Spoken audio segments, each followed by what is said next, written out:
Hi there. Welcome to Life Between Coasts, the podcast where we dive into your personal journeys connected through synchronicity. So grab your coffee, light a candle, and let's begin. I'm your host, Leah, and we're glad you're here. Today, we're sitting down with Jill. Welcome, Jill.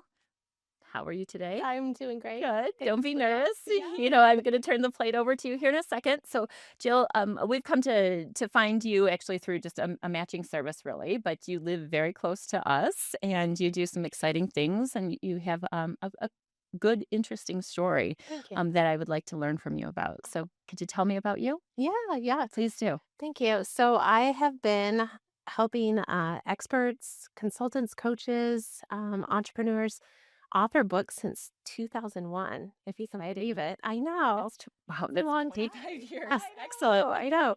So I did take a stint out and moved into like business coaching for a while, got my coaching certification. Actually worked at the University of Michigan for a couple of years as well, and then kind of came back into the online space. And I did have like a life's moment where I'm like, I need to help people get their messages and their stories out Okay. in a bigger way. And just in the last couple of years, just started getting back into books in a much bigger way than I have been. So Okay.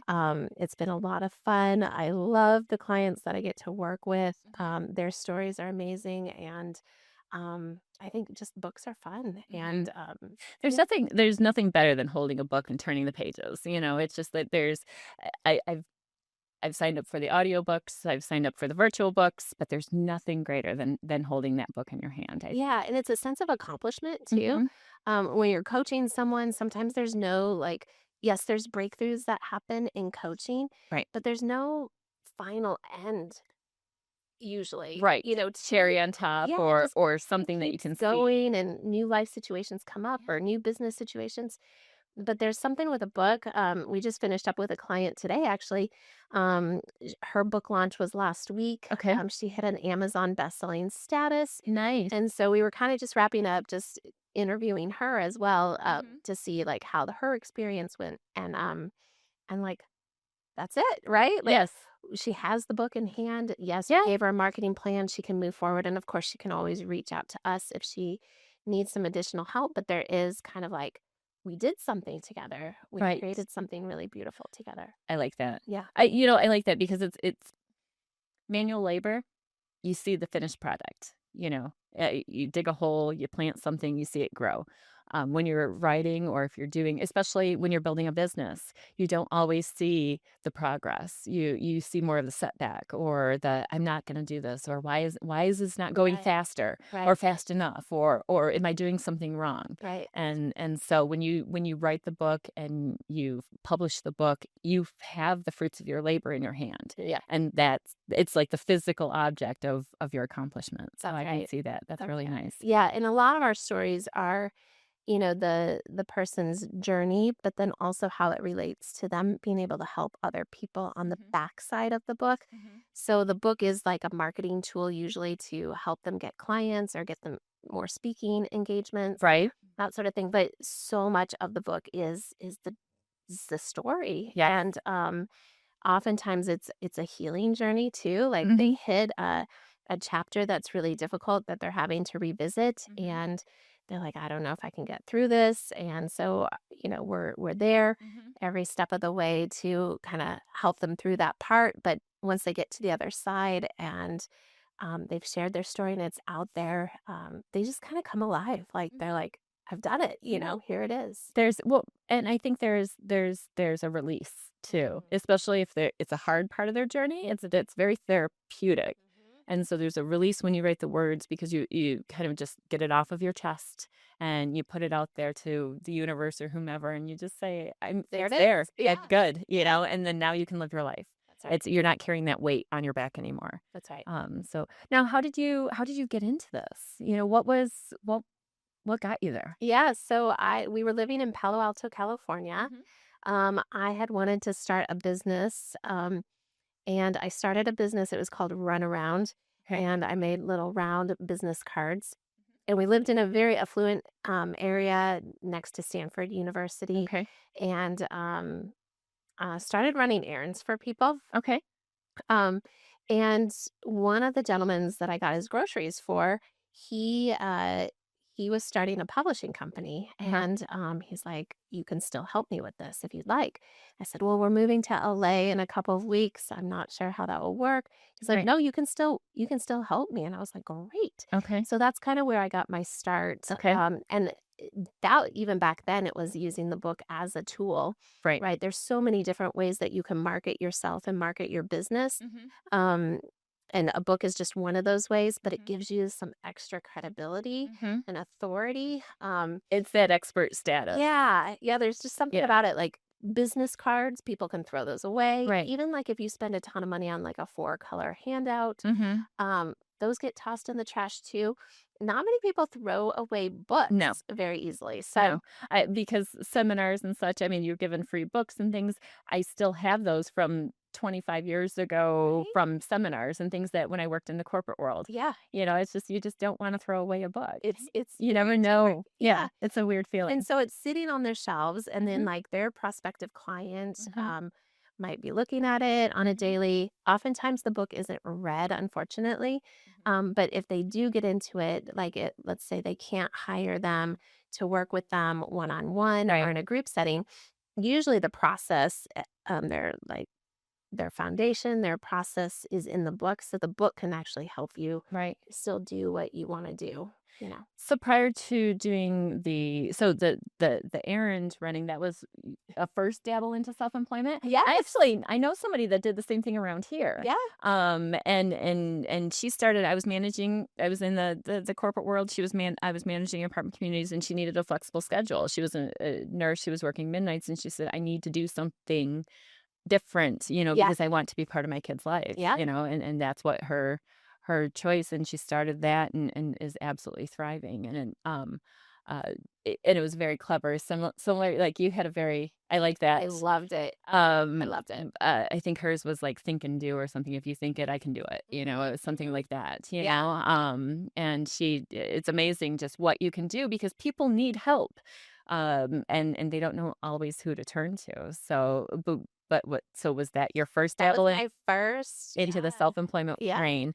Yeah. And, did other than that, I mean, before, like, this guy saying, "Help me with my publishing company," did you have any knowledge or background or anything to do with publishing your books? No. No, in fact, I went to college to go to medical school. Okay. So I have a chemistry and biology degree, which is nothing to do with it. Right. I I applied to medical schools probably like 3 years in a row, Okay. never got in. So I just saw that as like, okay, my life is going a different direction. What Right. does that look like? My husband got a job out in Palo Alto. Mhm. So we went out there, and then I was like, oh my gosh, there's opportunities here Right. to do something new, Right. whatever I want.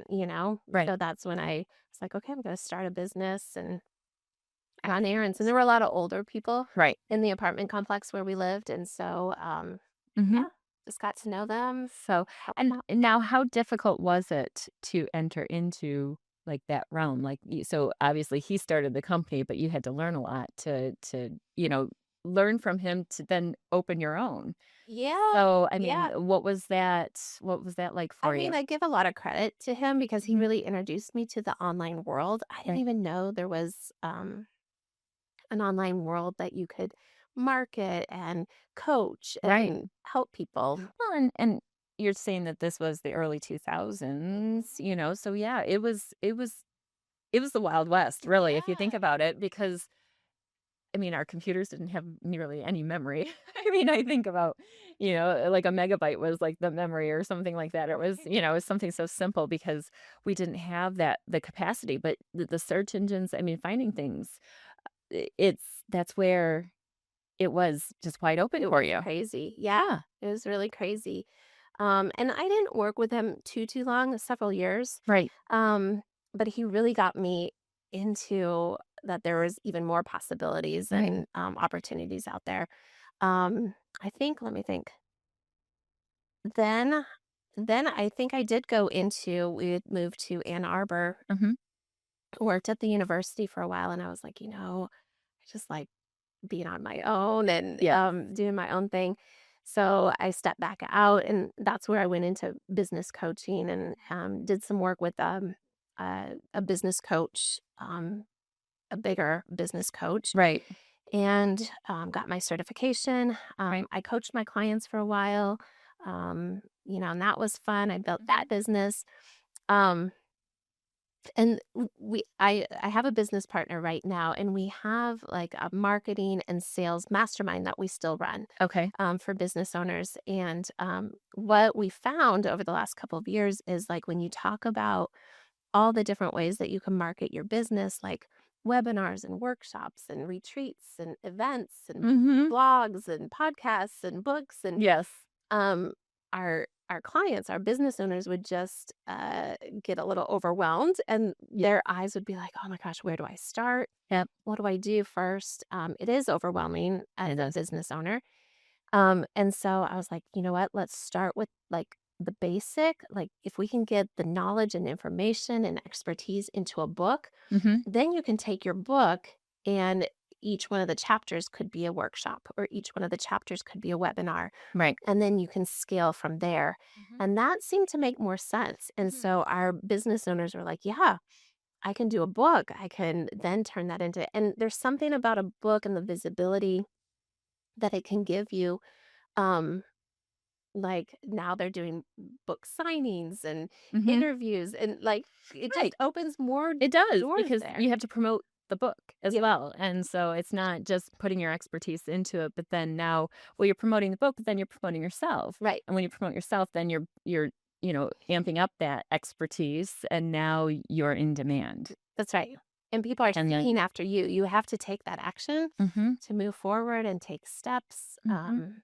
Like even being here today, like Yeah. you got to just go and do the things, And I know, and, and it's a struggle because, especially when you don't know me, and I give you an address and say, "Hey, show up for the interview." yeah, And you're like, "Are you sure?" There's, the 2 addresses. It's either a frat house or it's Ipsy. you're right. That's what we get, right? Yeah. And it's just like, yeah, we're, it's well, because way back when, I always make the joke, but even 25 years ago, to cross 23, if you lived in Ann Arbor, it was like taking your life into your own hands. That's what they used to joke about, of Have you course. always lived here? I have not. I grew up in northern Oakland County, so in Lake Orion, and I'm more time here than I was there at this point. But I've been over here since like '99, I think it is. Okay. But it's funny because the similar journey, a lot has changed up there, a lot has changed around here. They refer to Ipsy as the Brooklyn to Ann Arbor now, so it's the cool place to be. Mm-hmm. Um, uh, uh, you know, Property values and things, gentrification, the usual, that's what happens. Um, but the um, even going back to how you said you started, this wasn't in your cards. You were hoping to go to medical school. I mean, and that's where I started. That was before all of this came too. I was biology with the Oh intent to go my pre-med. gosh. Okay. And I went for a couple years and I didn't even attempt to, because then things change in your life, plans change, and then I ended up taking a pause, and then I always say the 10-year plan, and finish with business, heavy Mhm. on the accounting side. And I'm glad that I did the shift because the universe allowed me to work in fields that were related to where I wanted to be. I did autopsies at U of M.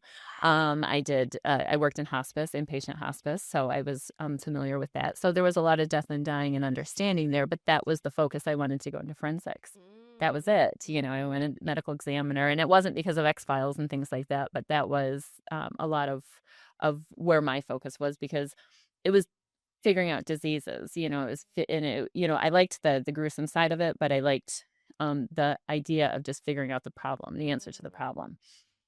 I love that. So yeah, but Yeah. but like I said, life events happen.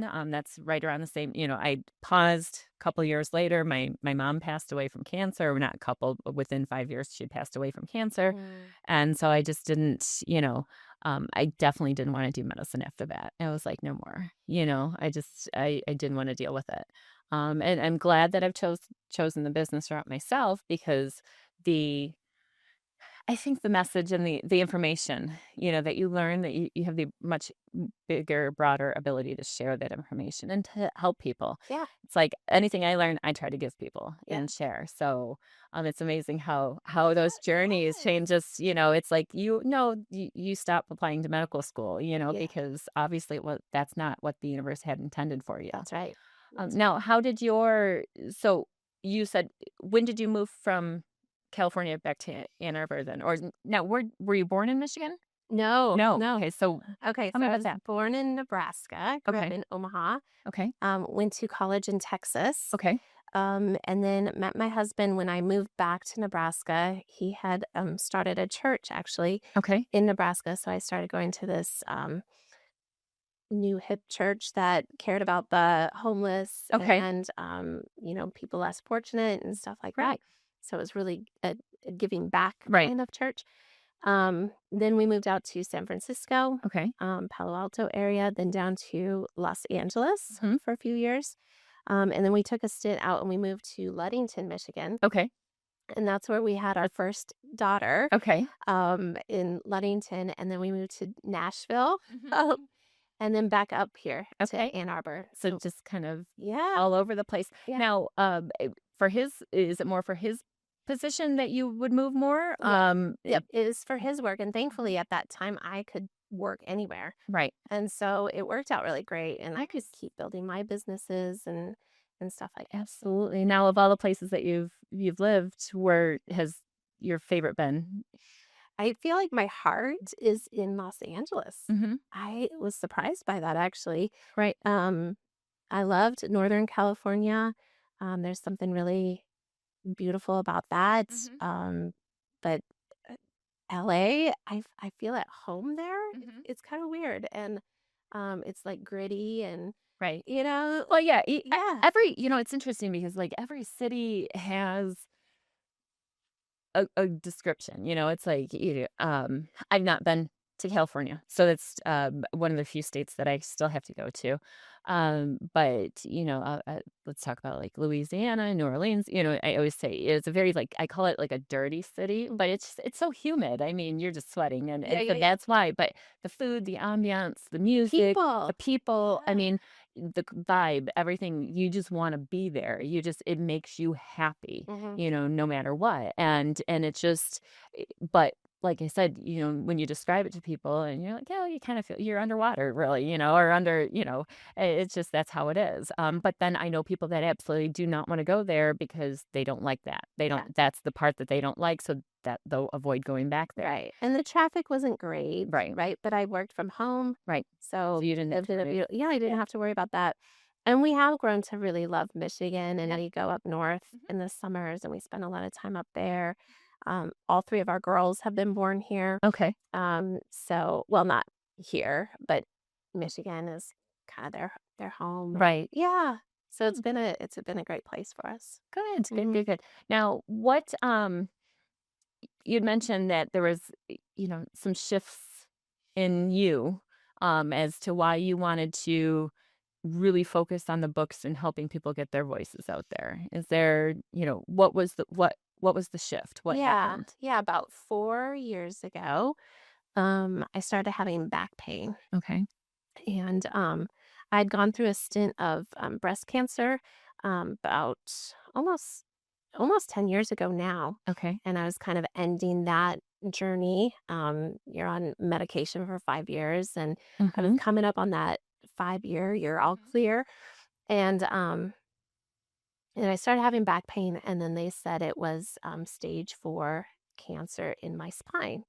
My goodness. Yeah, um, so of course I went into like a horrible state. Like Right. I'd never been before, Right. and I'd look at my kids and I'd start crying. I would look at my husband and just start crying, and I'm like, "Oh, no," like, Right. "What is happening?" Right. They only gave me, like, 3 to 5 years, if you can believe it. Wow. It's weird, because 'cause I'm coming up on 4 Mhm. years now, and I plan to live 20 plus Mhm. years, Mhm. so that's where my mindset is at, Mhm. is there, um and I had the opportunity to go to San Diego for a 3-week, it was like a whole, um, uh, soul, mind, body, spirit kinda, like, healing retreat, Okay. and I'd never been away from my kids for that long before, Okay. and my family and my friends kinda stepped up and helped my kids so I could go and just, like, really focus on myself, Right. and just start that healing journey. um, I pushed pause. I didn't start the medication right away, or the doctors wanted to jump in pretty quickly Right. to get started because it was, what they saw was so big in my, like, the tumor was so big in my spine. And so I was like, you know what, I have to try this first. I need to go away, to this retreat. Mhm. And it really changed my life. It was, I changed my diet completely. It just really focused on a lot of self care, Mhm. meditation, and Mhm. bringing me back to God. And um, one of the biggest things I would say was, it was a forgiveness journey that I started Okay. there. We had gone through some pretty deep pain and hurt, from the church, actually, and and I believe that's what brought the cancer back for me. Mhm. Like, it's ironic that it showed up in my spine because I was like, it's like backstabbing, in my spine, Yeah. and so that's where I started the healing, journey of forgiveness, and just kind of like letting, um, uh, those people that had hurt us, kind of just forgiving them, letting it Right. go. And I think that really aided to my healing of my body, Mhm. and just kind of bringing wholeness to my body there. Of course, I have, had radiation medicine, and Mhm.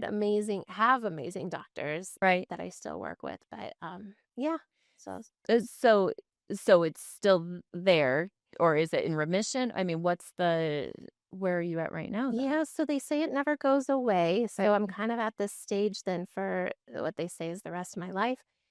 Um, but I don't look sick, and No. I feel strong and I feel healthy. Mhm.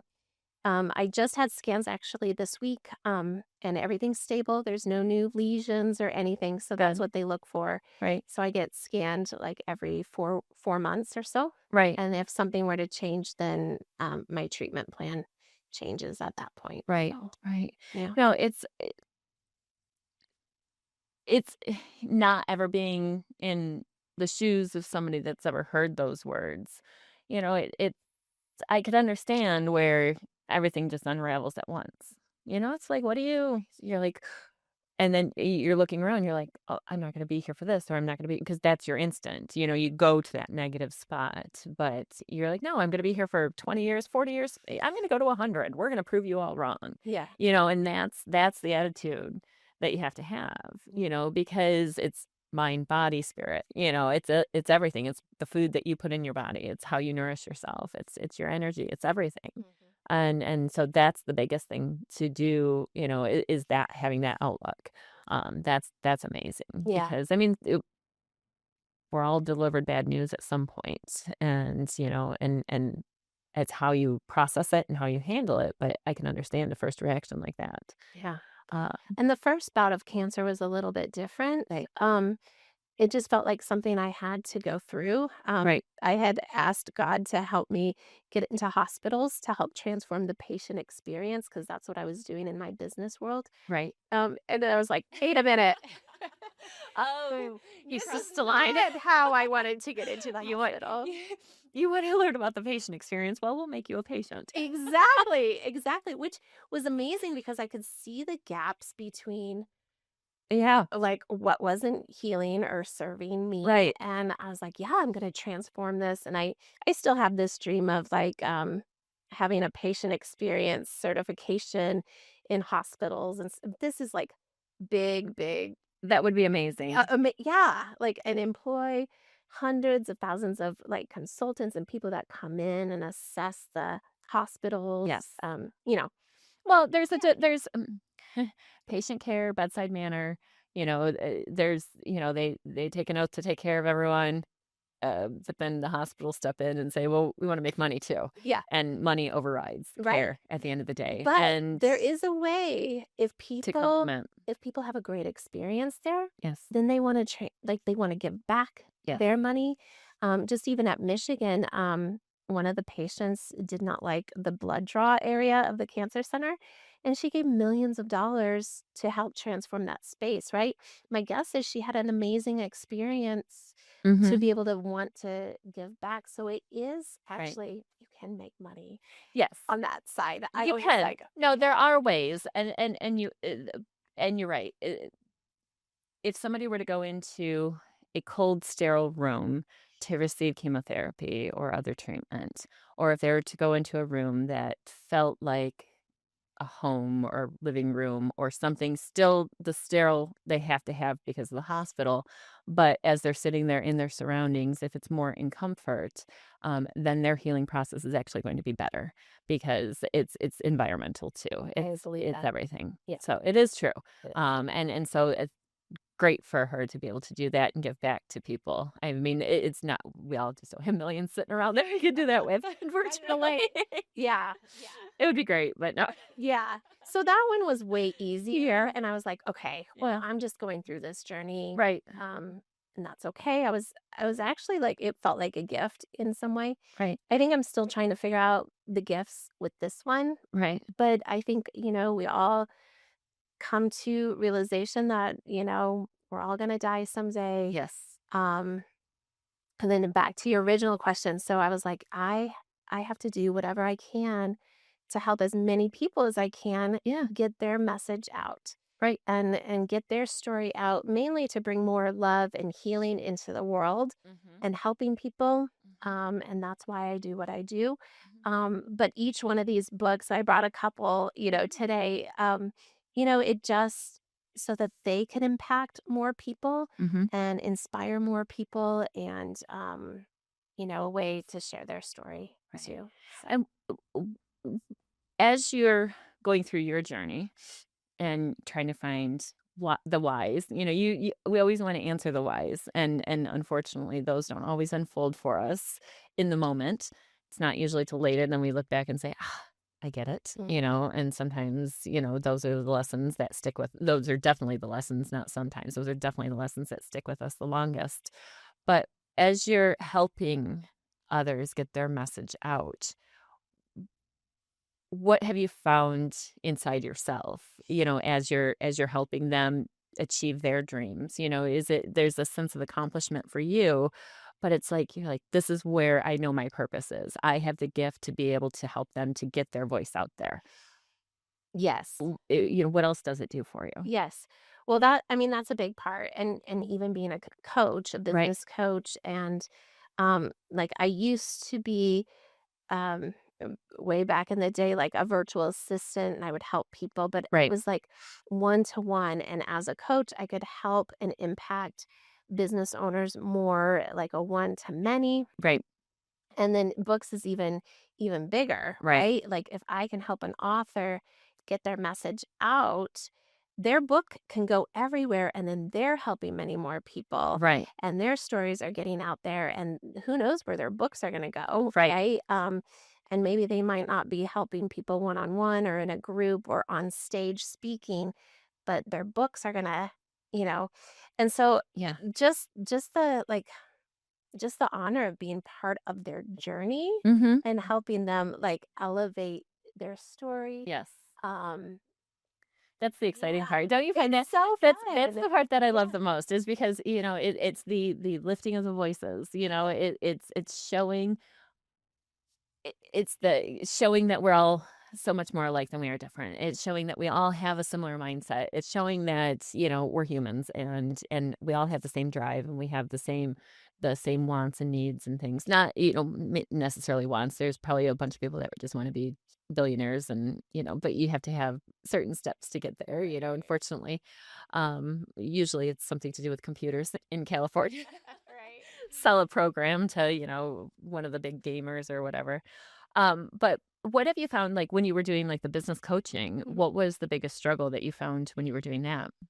Yeah, unfortunately, it's like fears, insecurities, doubts. Those Yeah. things are the biggest things that come up for most people Mhm. in doing really anything. Right. And so if you can overcome those fears, insecurities, and doubts, and take action, Right. right? Even if it's not the perfect action, Right. you just like, okay, I'm gonna go try it, and Yeah. moving the ship, it's easier to change direction as you're moving, all those Mhm. cliches. Mhm.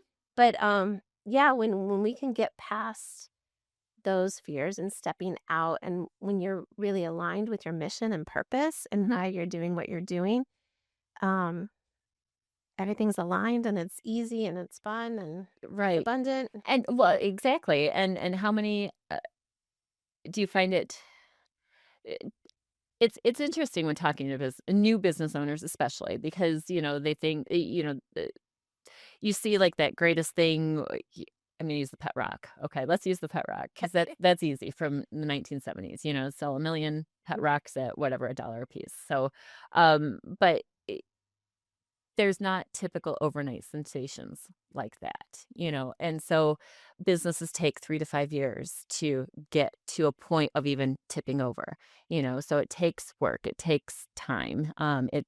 Typically, you don't end up in an overnight success situation, so that's where people beat themselves up. Did I make the right decision? Am I doing the right thing?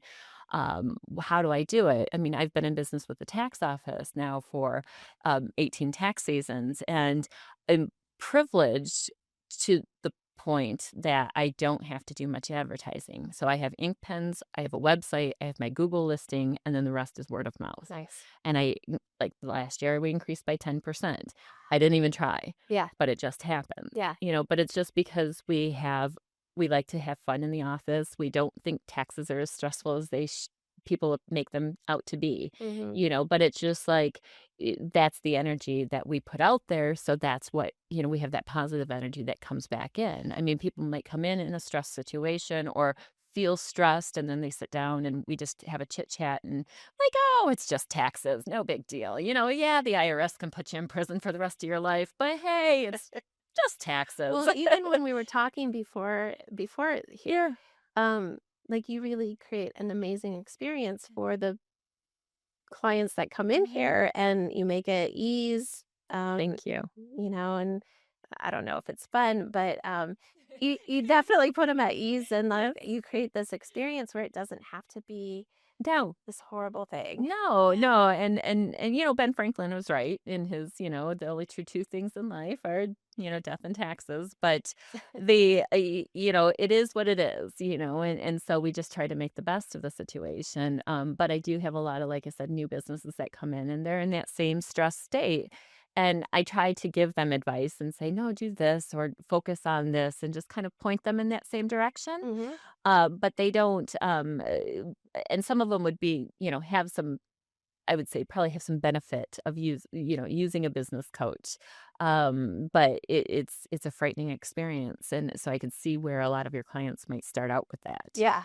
How many do you think that you were able to coach during all of that period? Oh gosh. Hundreds? Okay. Yeah, yeah. It was fun in different capacities too, Right. sometimes in a group, sometimes one-on-one. Is there anybody that stands out that you were like, I didn't think that this one was ever going to work because of the attitude or because of this, and we did a complete 180 and they're thriving. Is Yeah, yeah, I mean, that happens a lot, trying to think if there's the one that came to mind was, a Merry Maids client. okay. They were a franchise owner of Merry Maids, and they actually had me come in to help, transform, like, their culture and generate money, Of course. make more money. But when I came in, it was a husband-wife, owners, and I Okay. did a lot of, like, relational coaching, you know? So, but that had to have the healing Yeah. to grow the business, Right. and they were able to end up selling the business in a couple years, which was their goal. Right. So yeah, that was fun. They were more established business. Let me think if there's like, I mean, I work with a lot of startup coaches Right. and consultants, and it's that visibility, piece. They're like, oh, what are people gonna say? How is my mom gonna react? And Mhm. I think with I call it a health opportunity, with a health opportunity like I have, like, who cares Yeah. anymore? Yeah. So in that sense, that's a true gift, because Mhm. now I'm like, message everybody, share everything, Yes. like, Yeah. just don't hold back what you're called to do. So in that sense, it helped me, and not that I wish anything like that on anybody, but sometimes those like life um things, I yeah, called it okay, so I said this last night.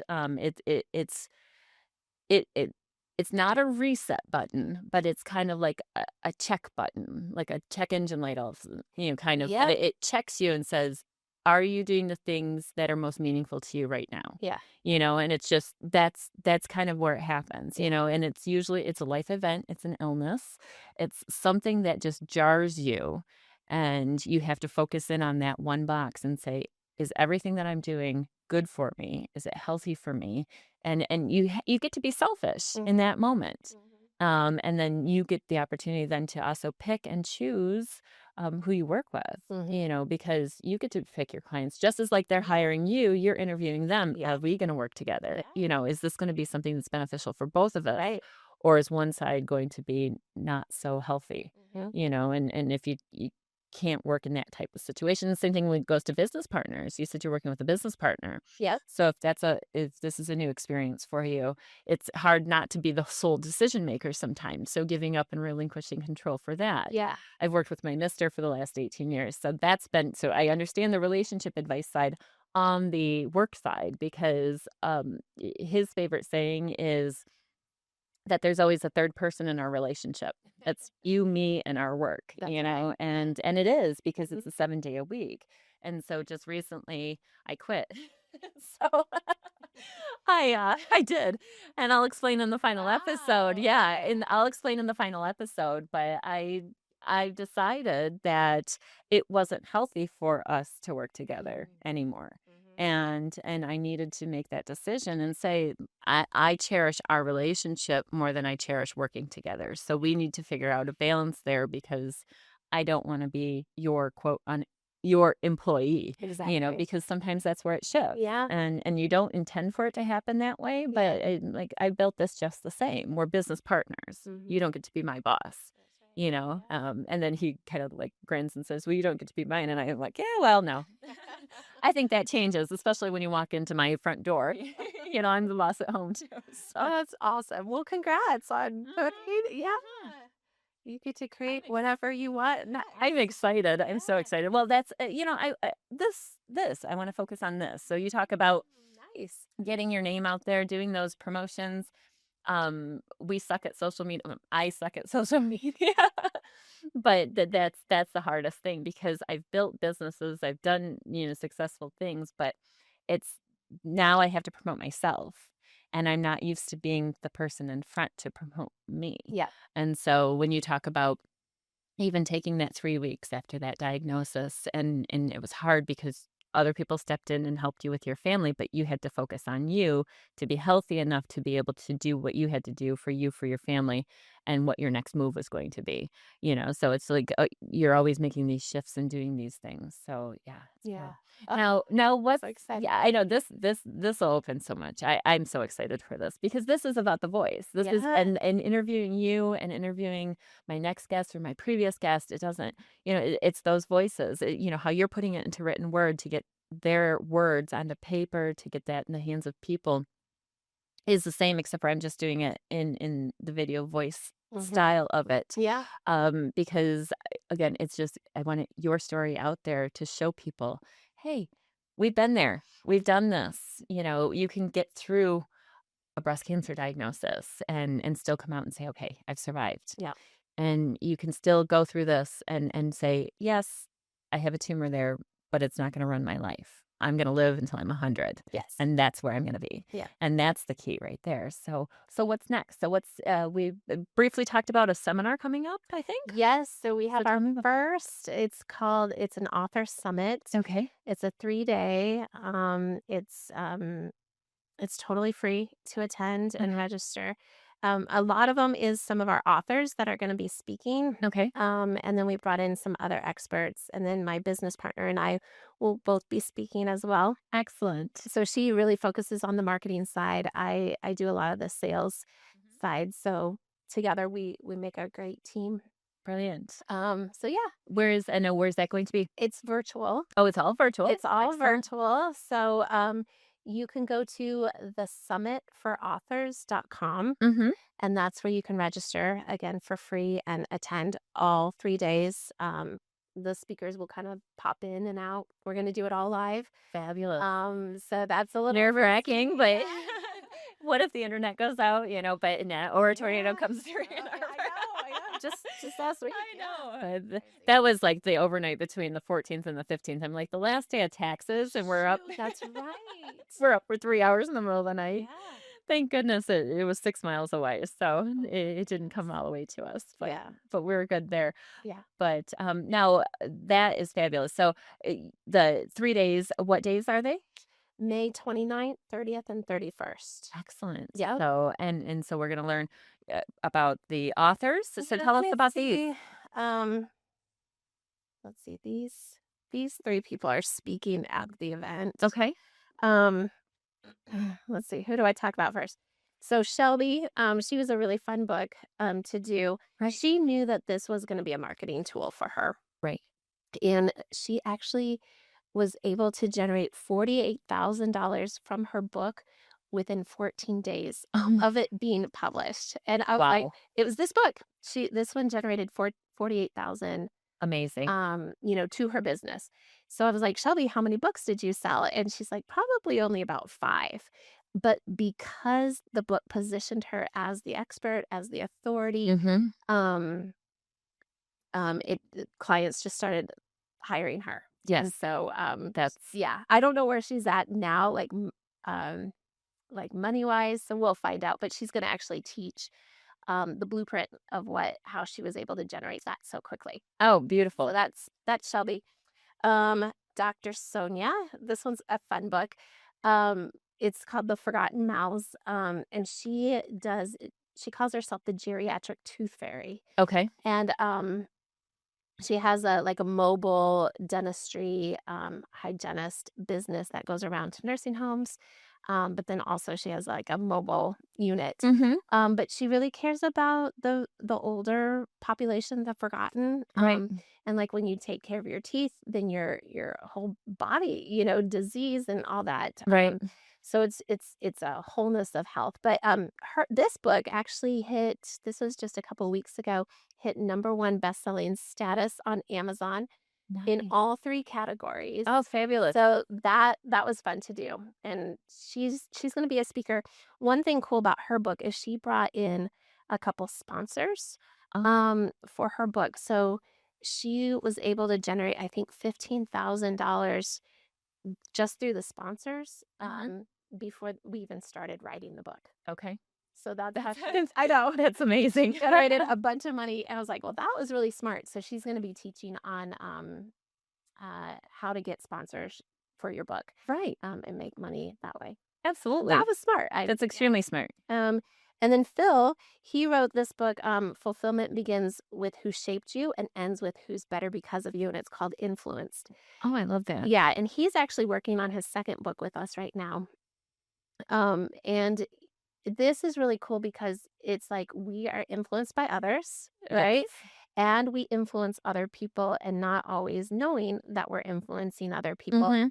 And so this book talks about how you can be more intentional about being an influence um, to others and making a Mhm. positive influence to others. So Mhm. it's a really beautiful book.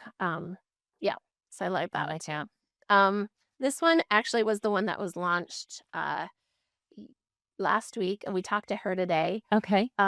She put her story. It's a divorce story, a pretty messy. divorce story. Okay. And she was really nervous about being vulnerable and putting herself out there. Yes. But today when we interviewed her, she was just all smiles, like her book's out there, Yeah. like people are reading it. It's helping people already. Mhm. She also hit a best-selling status with Amazon last week. Fabulous. So yeah, that one's kind of fun. That one's really fun. Excellent. These are a couple others.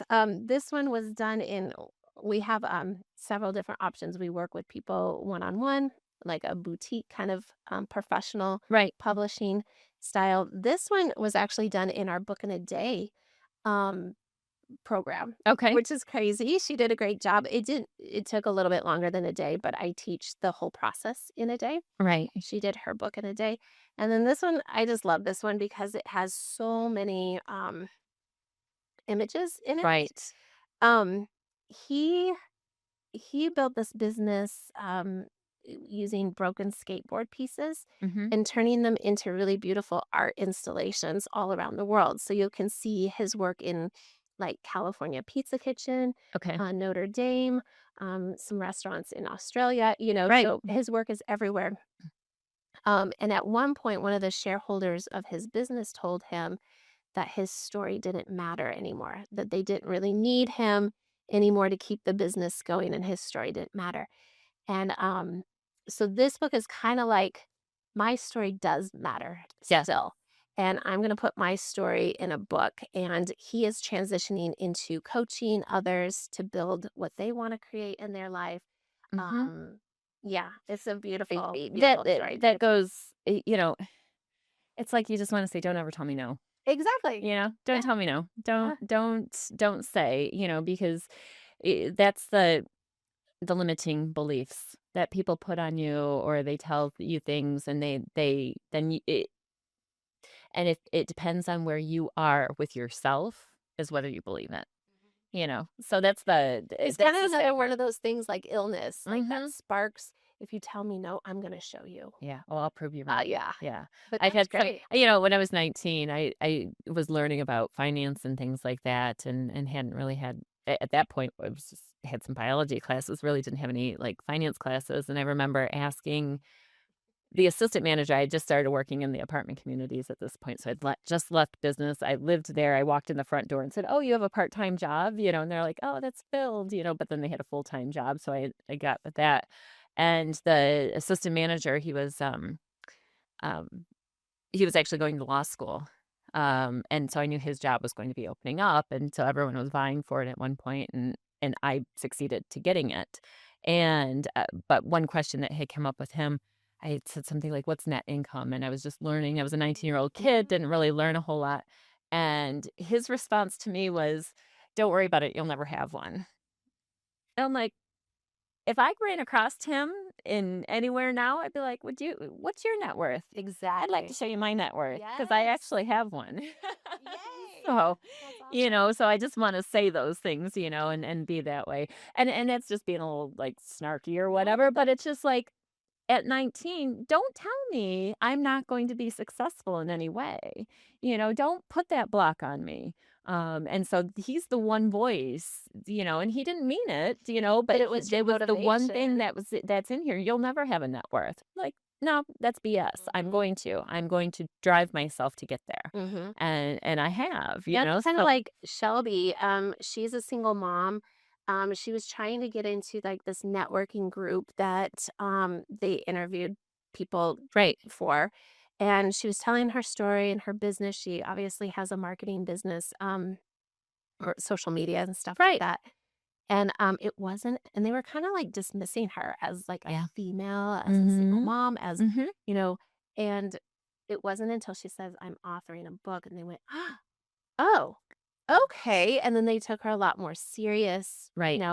which is just great for her, but unfortunate that it had to go there. But Right. I do know like her daughter is her inspiration in so much of what she does. And Yeah. yeah. And that's, and that's important too, is because if you're not doing it for yourself, you're doing it for somebody, and especially Mhm. when it's your children. Your kids. Yeah. You want Your dogs. you have my dogs, exactly. I'm Yeah. like, well, if gotta make sure. I mean, the one's expensive.